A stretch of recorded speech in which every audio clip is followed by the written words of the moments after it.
Hi there, I'm Erin, and let's chat about my recent reads.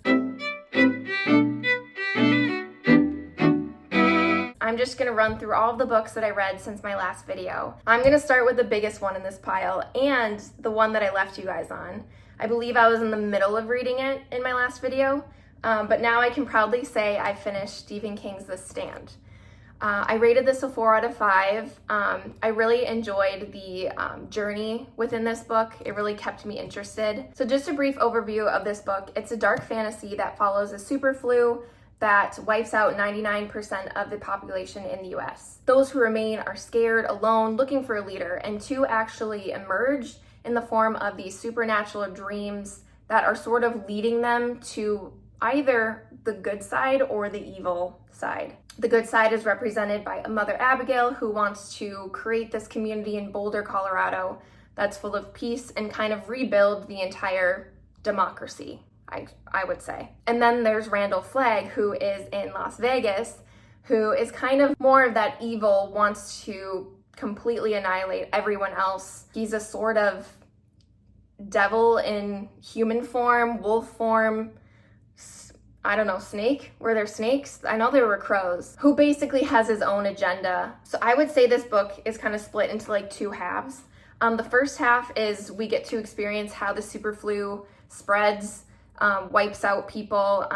We are introduced to the survivors and their kind of backstories. And it also is the buildup of them having these dreams, finding either Mother Abigail or Randall Flagg, them getting to those areas. And then the second half is them kind of building, getting ready for these two groups to finally meet and basically decide the fate of humanity. It's epic. It's a huge journey. There are definitely characters that you meet, really care about their journey and their backstory, as well as their character development throughout this whole experience. I will say Stephen King does a really good job at creating these dynamic characters that maybe start off one thing and then end up completely another. So my favorite characters in here were Stu Redman, Nick Andros, and Tom Cullen. And I think that their stories were just so wholesome that it was really lovely to read in such an epic, dark fantasy journey book. So the two main characters for me were Randall Flagg, just because the way Stephen King writes his villains and his demons, basically, is just super interesting. And then Nadine Cross, because her storyline was just so tragic that, I don't know, the buildup leading to what she kind of foreshadowed for us was just really interesting. And I wanted to get to that end, the end of her story, basically. I don't know how long that was, but I apologize if it was super long, but I think that's where I'm gonna end this book here. Like I said, 4 out of 5, it was good. Definitely not one that I would recommend you start with. It's a little heavy, and it takes a lot of time and patience to like get through it. But I'm happy to have another one of his epic novels under my belt. So yeah, that was Stephen King, The Stand. All right, so the second book that I read was Jurassic Park by Michael Crichton. I think that's how you say his last name. I apologize if not. I didn't really grow up in the era of, you know, loving Jurassic Park, reading it. I did watch it as a kid, and I remember like this Velociraptor kid scene where they're hiding from it, either in the kitchen or like in one of the labs or something. That terrified me. But I was excited that a book club that I was a part of picked this as their July or June, can't remember, book pick. I'm really happy that I read it because I rated it a 4 out of 5. It's a really fun, fast-paced adventure. You go to an island full of dinosaurs and every single safety, security system fails you, and you are now out there on the same ground as the ultimate bird of prey who is tracking you and trying to kill you. That's Jurassic Park. I mean, everyone knows that. One thing that I will note that I was kind of surprised with is Ian Malcolm, you know, the iconic Jeff Goldblum. I had pictured him the whole time within this book. Ian Malcolm is like the mathematician in their group, and he has some really lengthy monologues just about how scientists want to always get to the top. They want their name to be first. They want to do what hasn't been done before, but they never really question the consequences, if it's humane, the morals behind things. Like, nobody questions creating an island full of dinosaurs that lived years ago when we did not exist. We know nothing about them other than what we can guess based on their fossils, and yet the creators of this island think nothing will fail them, everything will be dandy, when in reality that's just not how life is. So yeah, that was just like an interesting message that is really woven within this storyline that I really enjoyed. So yeah, 4 out of 5, Jurassic Park. I recommend you pick it up, it's really fun. Okay, so the third book that I read was Demon Copperhead by Barbara Kingsolver. And I read this based off of the recommendation from the hosts on the Toast podcast, Jackson Claude.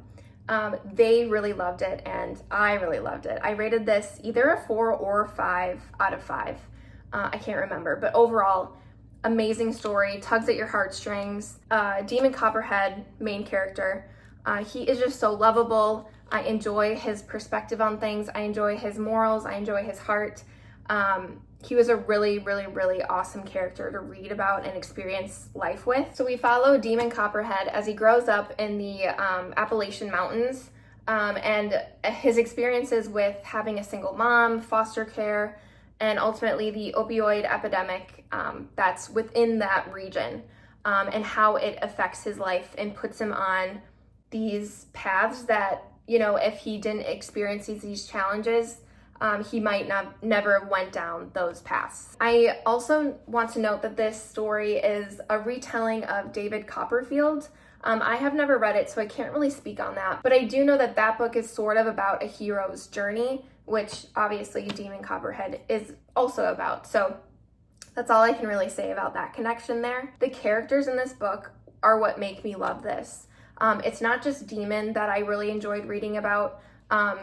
It's all of the kind of kids he experiences within foster care, and how all of their stories connect and become this one, you know, major epic coming of age story. And they were all very unique in their own way, which, you know, makes it even more interesting to read. I highly recommend this. I think it's a beautiful story, and that Barbara Kingsolver is a really good writer, and I definitely will want to pick up more of her work.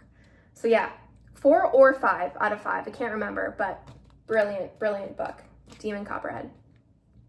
Okay, so because Jackson Claude gave me such a great recommendation with Demon Copperhead, I wanted to follow it with another one of the recommendations, more of a summer read, and that is The Perfect Couple by Elin Hilderbrand. I really like her style of writing. It's really fast-paced, really intriguing characters and storylines. I think the other ones that I read were more of a romance. This one, however, was a murder mystery set within a wedding.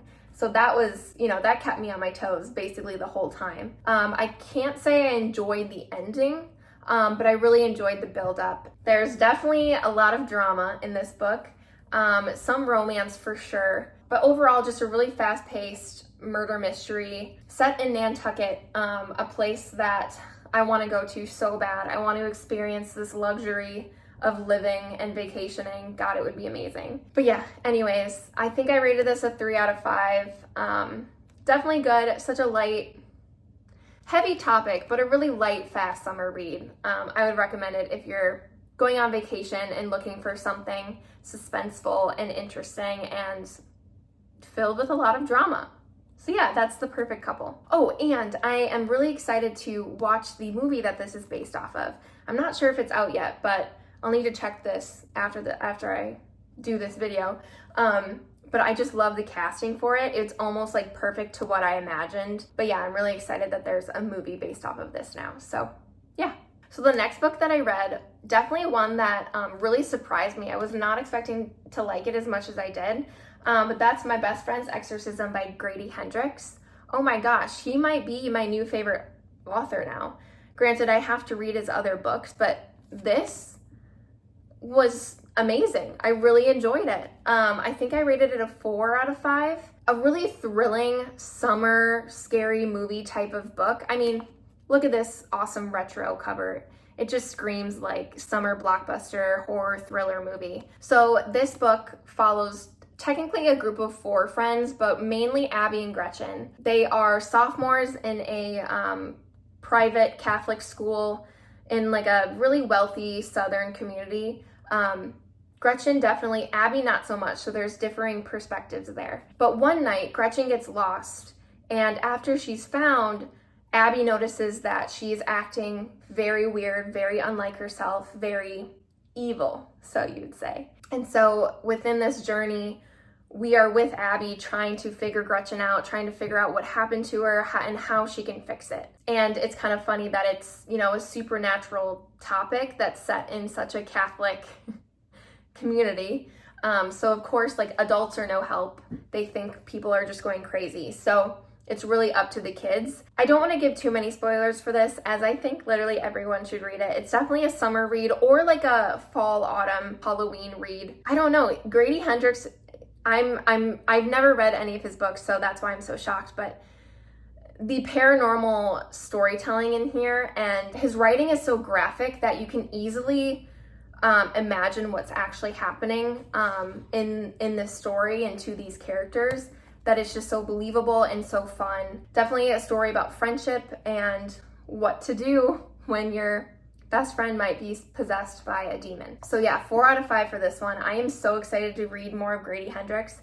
I'm definitely gonna probably start coming September. Add him to your TBR list, you guys. So yeah, a really great 2 months of reading. I recommend all of these books. I mean, all of these are 3 stars and above. That's kind of unheard of sometimes when you read 6 books. So yeah, thank you so much for your time and letting me chat about my books with you. I'm wishing you all the positivity, summer vibes wherever you are, and I hope we'll talk soon. Bye.